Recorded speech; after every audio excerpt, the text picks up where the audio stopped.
The hushed conversations at La Stella faded to whispers as Hiroki Takeda stepped through the entrance, his tailored suit and commanding presence drawing all eyes. His entourage followed in perfect formation, creating an immediate shift in the restaurant's atmosphere as patrons sensed the arrival of significant power. The maître d' struggled to communicate with the stone-faced Japanese man, whose English was minimal and whose patience was clearly waning. Behind him, 4 men in impeccable suits remained expressionless, their vigilant eyes scanning the restaurant for any potential threats. Amelia Bennett watched the scene unfold from across the room, her hand pausing mid-pour as she served wine to another table. Something about the frustration in the Japanese man's eyes struck a chord with her, reminding her of her own isolation when she'd first returned from Tokyo. 3 years teaching English in Japan had gifted her with fluency that few in this Midwestern city possessed. Now working at La Stella to pay off student loans, she never imagined her language skills would be relevant in this Italian fine dining establishment. The maître d' was visibly sweating now, gesturing awkwardly at the menu while Hiroki's expression darkened with each passing moment. The tension was building as nearby diners began to whisper behind their hands, sensing the brewing storm. "David, I can help," Amelia said quietly to her manager as she approached the front desk. "I speak Japanese." The look of relief that washed over her boss's face was almost comical as he stepped aside with obvious gratitude. Bowing slightly, Amelia addressed the imposing man in flawless Japanese, explaining the evening's specialties and offering to personally attend to his party. The transformation in Hiroki's expression was immediate. Surprise followed quickly by intrigue. His men exchanged glances, clearly unsettled by this unexpected development in an unfamiliar city.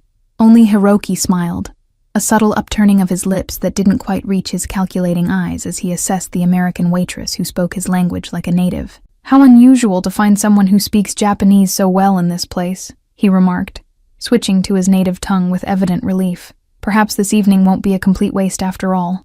Amelia led them to the best table in the house, acutely aware of the eyes following them across the dining room.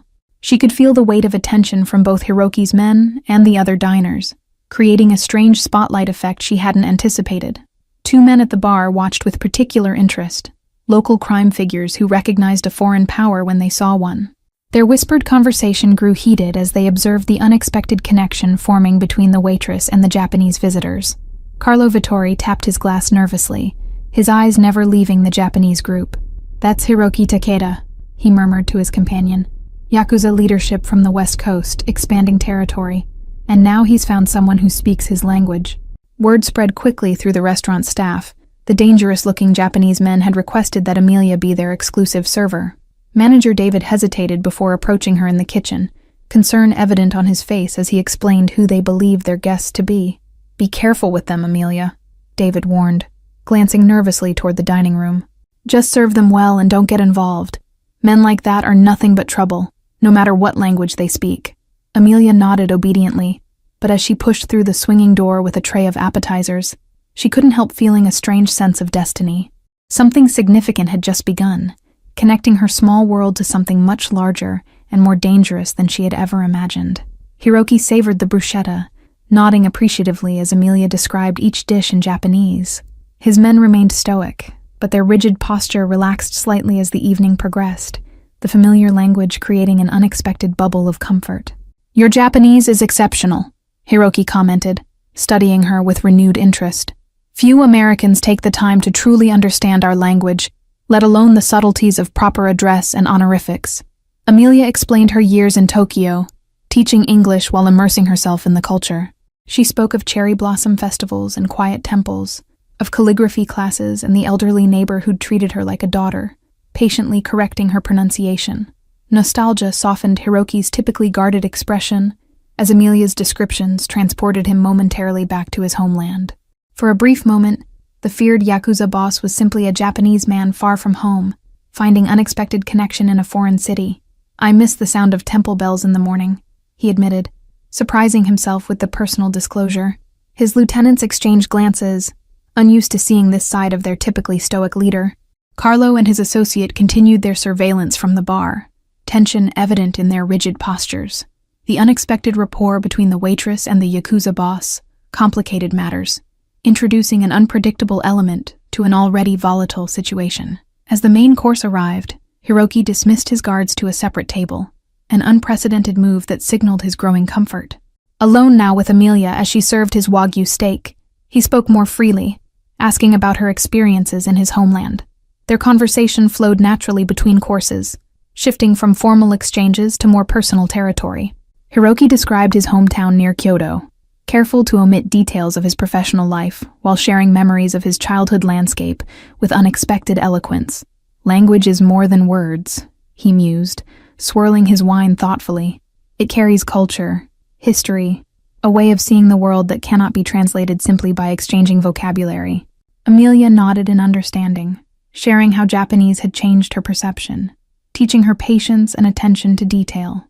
The conversation deepened as they discovered shared perspectives, despite their vastly different lives. Across the room, 2 new patrons entered the restaurant, their arrival causing Hiroki's men to straighten alertly. The newcomers' expensive suits and vigilant demeanor marked them as members of the local crime family, their territorial interest in the foreign visitors evident. Outside the restaurant windows, a black SUV pulled up silently, its tinted windows concealing the occupants who watched the establishment with predatory focus. The delicate peace of the evening balanced on a knife's edge of competing interests and unspoken agendas. The dinner service continued smoothly on the surface, but Amelia began to notice subtle shifts in the atmosphere. Hiroki's occasional glances toward the newcomers betrayed his awareness of their presence, though his conversation remained focused solely on her. Sometimes the most valuable connections are found in unexpected places, Hiroki said cryptically, his eyes meeting hers with an intensity that communicated more than his carefully chosen words. Don't you find that to be true, Amelia? The evening wound down as Hiroki requested the check, leaving a generous tip that made Amelia's eyes widen. Before departing, he pressed a business card into her palm, the heavy cardstock embossed with gold characters. If you ever need anything, he said simply. 3 days later, Amelia found herself staring at Hiroki's business card, turning it over repeatedly in her fingers as she contemplated the strange connection they'd formed. Something about his carefully controlled demeanor had intrigued her, hinting at depths she couldn't quite fathom. The restaurant had been unusually busy since that night, with unfamiliar faces appearing among the regular clientele. Sharp-eyed men in expensive suits lingered at the bar, their attention seemingly casual, but unmistakably focused on Amelia's movements throughout her shifts. David pulled her aside near the end of her Thursday service, his typically calm demeanor replaced with obvious concern. Those men at table 7 have been asking questions about you and your Japanese guests from the other night, he whispered urgently. Leaving work that evening, Amelia noticed a black sedan parked across the street, its engine running despite the late hour. A prickle of unease ran down her spine as she quickened her pace, the sound of footsteps behind her triggering a surge of adrenaline. Ms. Bennett, a smooth voice called from the shadows, belonging to a tall man with a face that seemed crafted to be forgettable. My employer would appreciate a moment of your time to discuss your new acquaintances. The man identified himself as working for Joseph Bianchi, a name that even Amelia recognized from local news reports detailing suspected criminal enterprises. The invitation to chat was delivered politely, but carried an unmistakable edge of compulsion. Your friendship with Takeda is problematic for certain local business interests, the man explained as he guided her toward the idling car. Mr. Bianchi simply wishes to understand the nature of your relationship with our Japanese visitors. Inside the luxurious vehicle, Joseph Bianchi himself waited, his silver hair and tailored suit projecting an image of respectability that his reputation thoroughly contradicted. His smile never reached his eyes as he questioned her about Hiroki's intentions in their city. I'm just a waitress who happens to speak Japanese, Amelia insisted, her heart racing despite her outward calm. We talked about Tokyo, about food and culture, nothing more. Bianchi studied her face with the practiced scrutiny of a man accustomed to detecting lies. Takeda doesn't enter new territory without purpose, he said flatly. And he doesn't share meals with people who don't serve his interests. The implied accusation hung in the air between them, the silence stretching uncomfortably before Bianchi continued. When he contacts you again, and he will, I expect to be informed immediately. Consider it a civic duty to maintain peace in our community. After being released from the uncomfortable meeting, Amelia hurried to her apartment, hands shaking as she locked her door. The business card seemed to burn in her pocket, a tangible connection to a world she'd glimpsed but never intended to enter. Morning brought no relief, as she discovered Hiroki himself, waiting at a cafe across from her apartment building.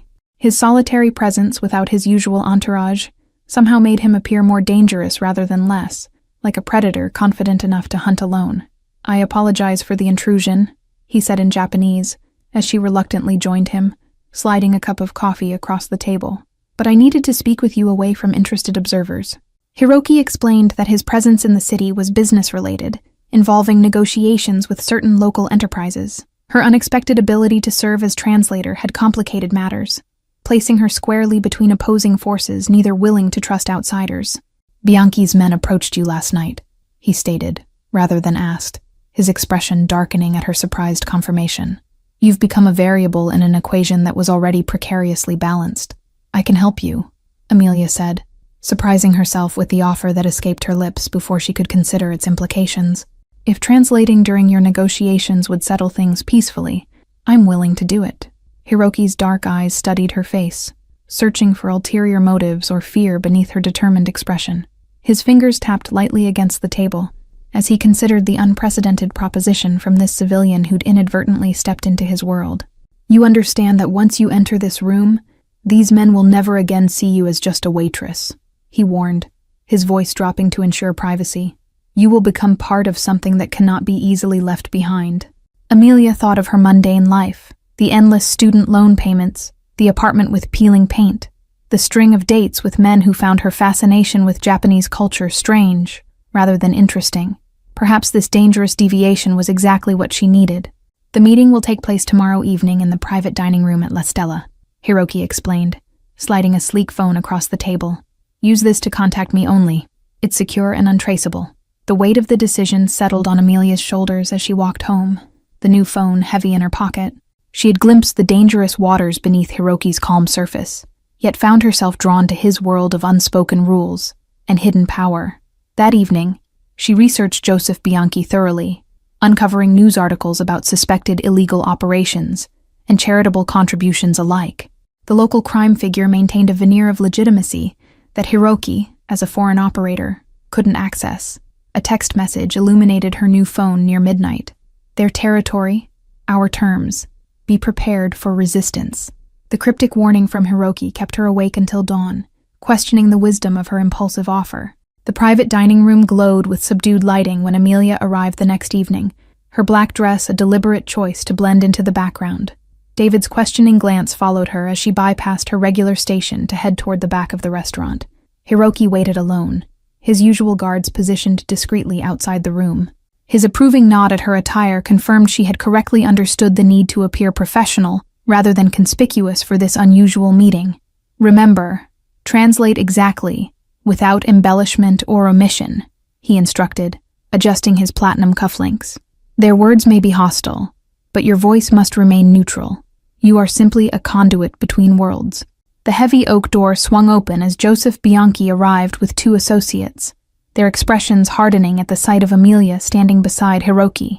Recognition flickered in Bianchi's eyes, followed quickly by calculation as he reassessed the situation. "I see our waitress has chosen sides rather quickly," Bianchi remarked coldly, his gaze shifting between Amelia and Hiroki. "I thought we had an understanding, Ms. Bennett." Amelia maintained her composure as she translated Hiroki's response. "She has chosen no side but understanding. Without her, we would be reduced to primitive gestures, rather than meaningful negotiation." The tension in the room gradually shifted as the men began discussing business through Amelia's translations. She discovered that Hiroki sought permission to establish legitimate shipping operations through the port facilities that Bianchi's organization controlled. Hours of negotiation yielded tentative agreements, with Hiroki offering generous compensation for access to distribution channels controlled by Bianchi's organization. Amelia's precise translations built a bridge between the 2 powerful men, each testing the other's boundaries. "Tell him I accept his terms for a 6-month trial period," Bianchi finally stated, his earlier hostility replaced with business-like pragmatism. "But any deviation from our agreement will be considered a declaration of war." As they prepared to leave, Bianchi gripped Amelia's arm firmly, his voice dropping to a whisper. "Your usefulness to him will eventually expire, and when it does, remember who truly controls this city." The warning lingered in Amelia's mind, as Hiroki escorted her to his waiting car, insisting on driving her home after the tense negotiations. The comfortable silence between them reflected a new level of trust, forged in the pressure of the evening. "You performed admirably," Hiroki commented as the car glided through the dark streets. Few could maintain such precision while standing between predators. Amelia's apartment seemed particularly small and shabby when Hiroki insisted on walking her to her door, his critical gaze taking in the worn carpet and flickering hallway lights. Without comment, he stationed one of his men in the parking lot below her window.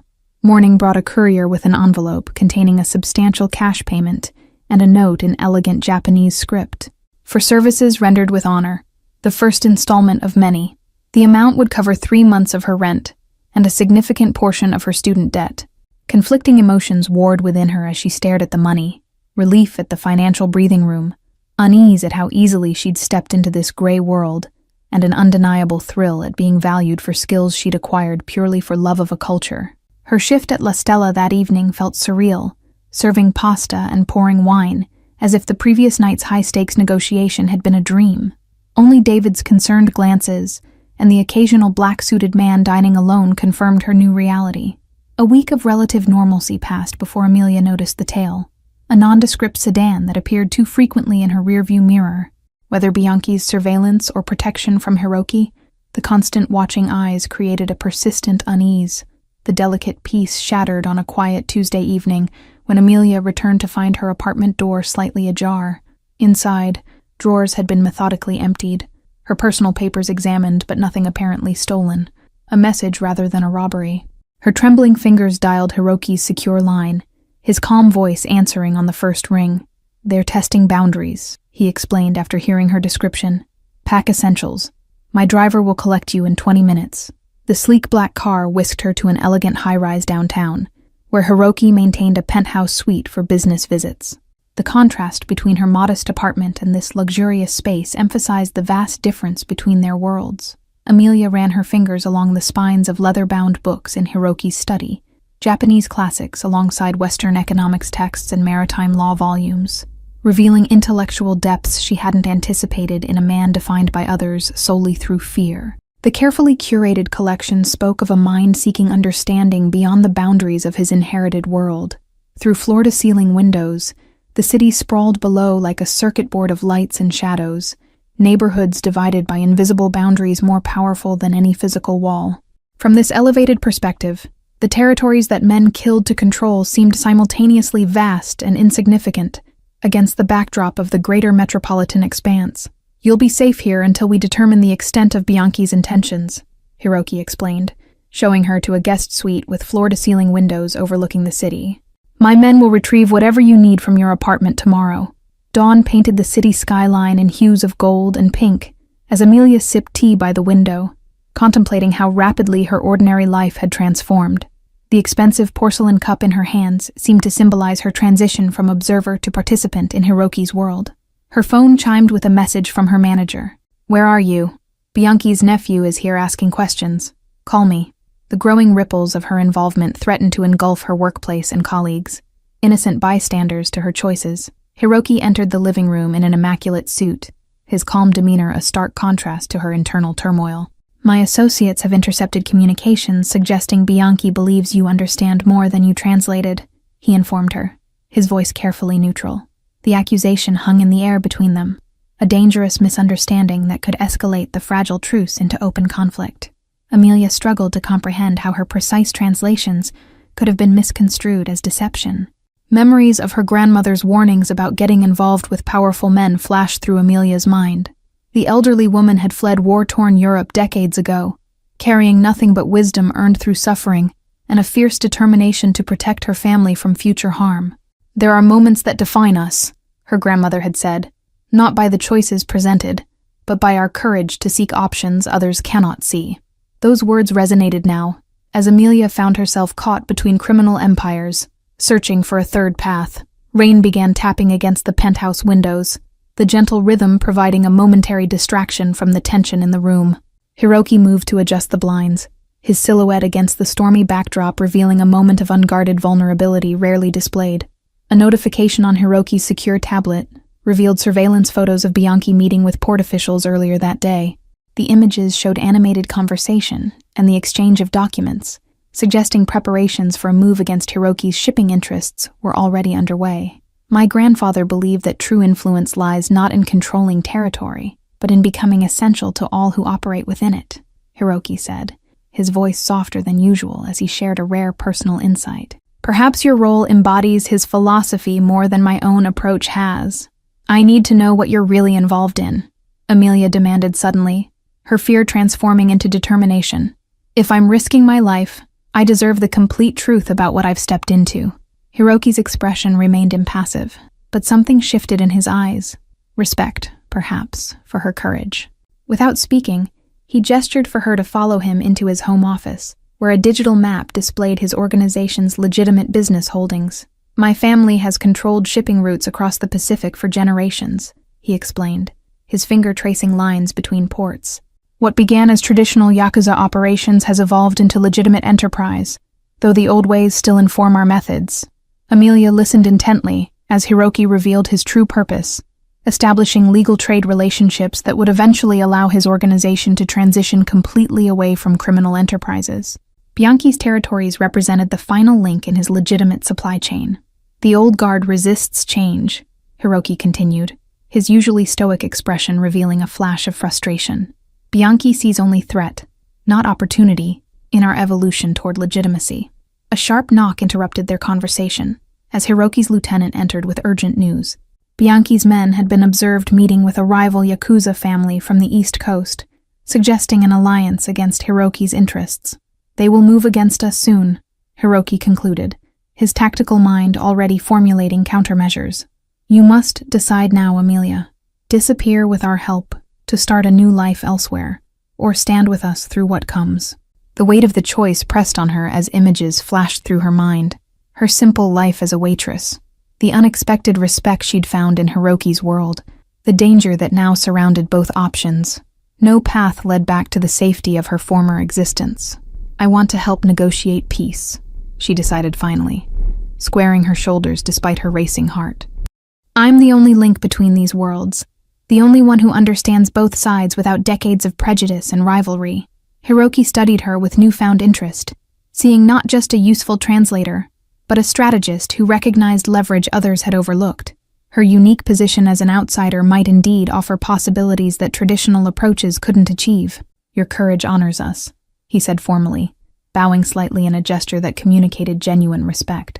But understand that Bianchi may see your intervention as further proof of alignment with our interests, rather than as neutral mediation. Amelia insisted on returning to La Stella that evening, believing the public venue would provide some measure of safety for the meeting she had arranged. Hiroki reluctantly agreed, positioning his men strategically throughout the restaurant while maintaining a respectful distance. The private dining room had been prepared with meticulous attention to diplomatic details, a neutral space with equal seating arrangements and no symbolic advantages for either party. Amelia had selected the wines herself, choosing labels from neither Italian nor Japanese vineyards. When Bianchi arrived with his nephew and consigliere, his expression darkened upon seeing Amelia standing independently rather than at Hiroki's side. Her deliberate positioning in the center of the room communicated her intention to serve as mediator rather than partisan.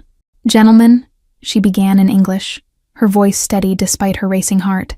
I've asked you here because miscommunication threatens to destroy a potentially beneficial arrangement for both your organizations. Bianchi scoffed openly, his weathered hand gesturing dismissively. This girl presumes to lecture men who've negotiated territorial disputes since before she was born. Your naivety is charming but dangerous, Ms. Bennett.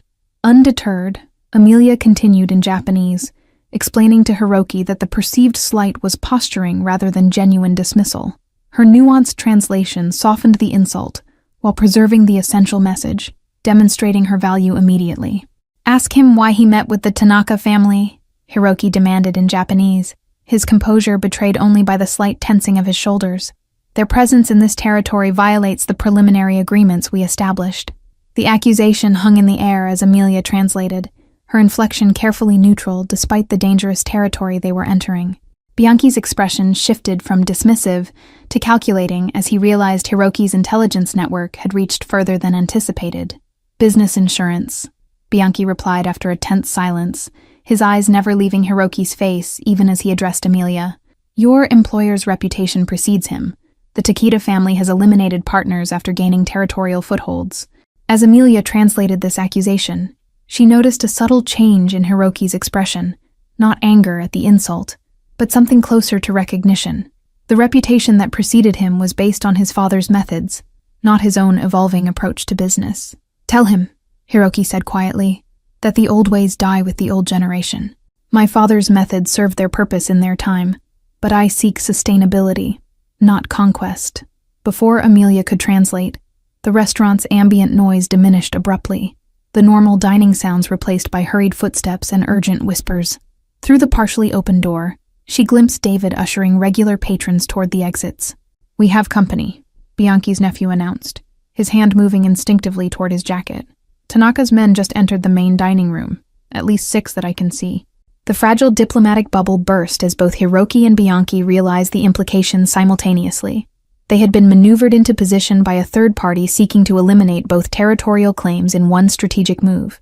A delicate teacup shattered on the marble floor as a waiter fled the increasingly volatile situation, the sound crystallizing the moment when casual dining patrons became unwitting witnesses to an underworld power struggle. Several elderly couples abandoned half-eaten desserts as they hurried toward the exits. "We've been watching Tanaka's movements for weeks," Bianchi's consigliere admitted, pulling up security footage on his phone showing unfamiliar Japanese men photographing the restaurant's layout days earlier.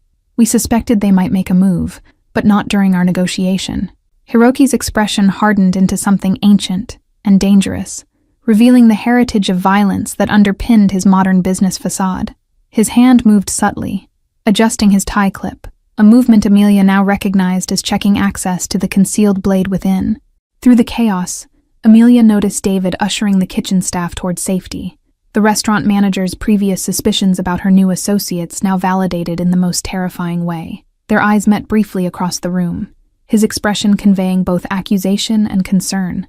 The distinctive click of safety catches being released echoed in the sudden silence as bodyguards from both factions readied weapons, their previous adversarial positioning instantly reconfigured into a defensive perimeter around their respective leaders.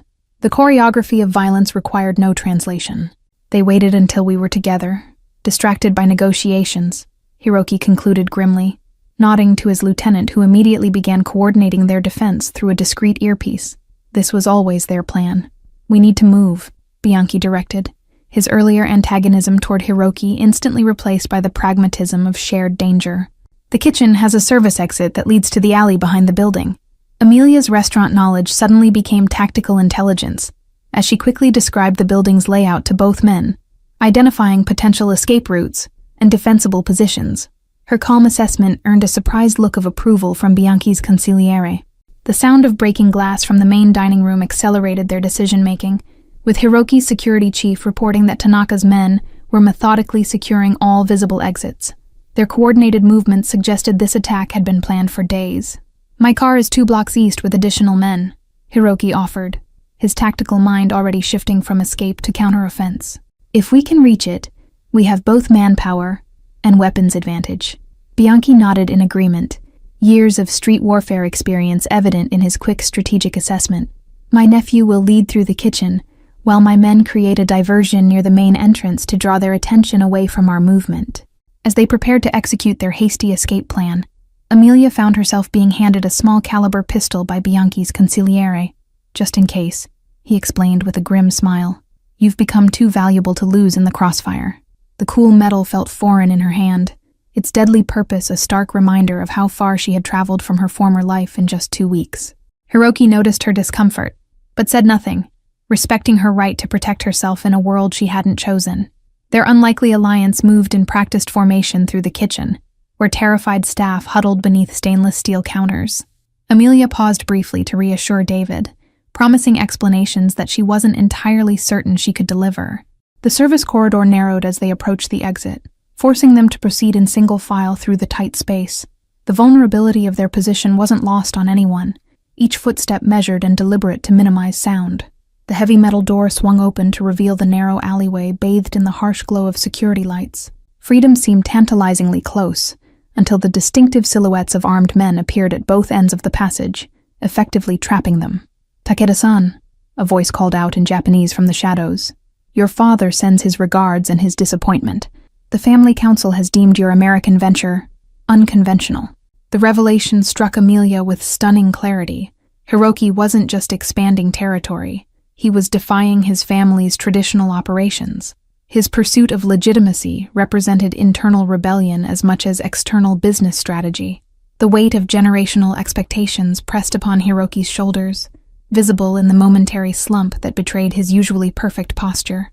His father's generation had survived post-war economic devastation through fierce adherence to codes that seemed increasingly obsolete in a globalized world. A distant siren wailed, reminding everyone that beyond their shadowed world of honor codes and territorial disputes, the ordinary city continued functioning. Some concerned citizen had likely reported the disturbance, adding police intervention to their growing list of complications. "My grandfather would appreciate the irony," Bianchi muttered, checking his weapon with practiced efficiency. "He always said our greatest threat would come from within, not from foreign interests or law enforcement." Streetlight illuminated the rain-slicked pavement at both ends of the alley, creating glowing boundaries to their temporary sanctuary. The metallic scent of approaching storms mixed with the restaurant's lingering aromas of garlic and wine, creating a surreal sensory backdrop to their precarious situation. Amelia's university professors would never have imagined their meticulous language instruction would culminate in this moment, their promising student applying honorific speech patterns and cultural nuances, not to diplomatic core work as they'd envisioned, but to prevent bloodshed between criminal organizations.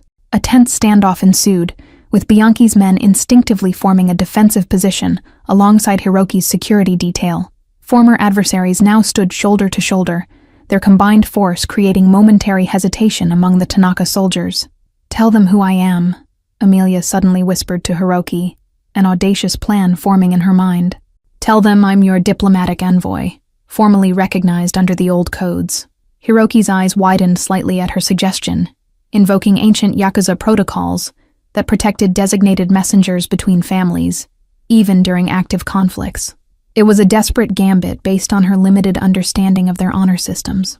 "This woman stands under my protection as registered diplomatic counsel," Hiroki declared formally in Japanese, using ceremonial language that hadn't been invoked in decades. Her neutral status is recognized by both the Takeda and Bianchi organizations. The unexpected invocation of traditional code created visible uncertainty among Tanaka's men, their weapons lowering slightly as they exchanged glances. Ancient respect for messenger protocols conflicted with their modern mission parameters. Seizing the moment of hesitation, Amelia stepped forward with deliberate calm, addressing the Tanaka lieutenant directly in formal Japanese. "I request parley under the old ways, with witnesses from all three families present."